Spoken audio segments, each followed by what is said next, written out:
what were the financial crime targets or issues that you were dealing with then?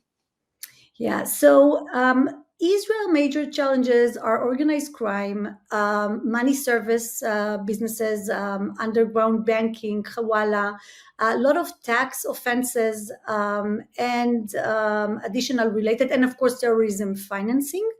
And in order to address those domains, usually you need to find the facilitators, because all those activities require advanced money laundering capabilities. So the challenge was how to go after the facilitators, not only the criminals themselves in each one of those phenomena. And so, can you tell us about, even before getting to what happened with FATF? I mean, what were some of? I mean, obviously, as Director General, you had a high sort of authoritative role. But what were some of the cases, interesting cases that you saw and perhaps prosecuted or dealt with?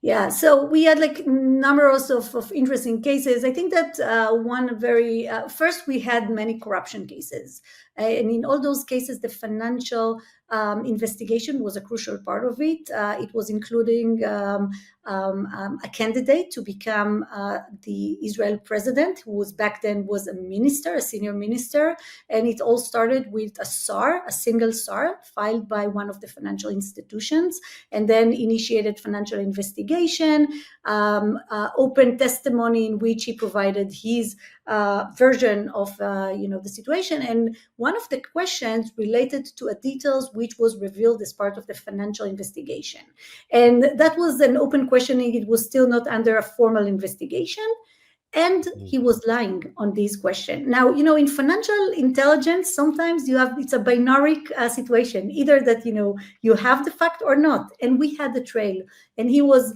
lying about this particular fact, and then immediately the investigator made a phone call to the Attorney General, said, Houston, we have a problem, we're in this situation, and immediately it turned into a formal investigation based on this item.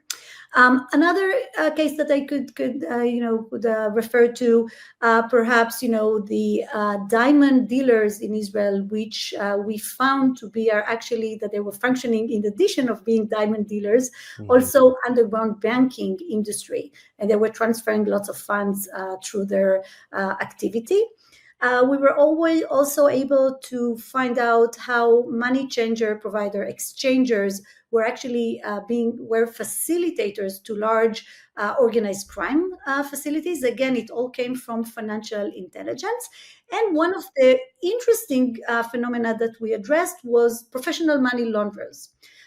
And my approach has always been not to go after, individual case only. Yes, of course, we would do those cases and we'll investigate them. But I was thinking about how to make sure that we're more efficient and effective.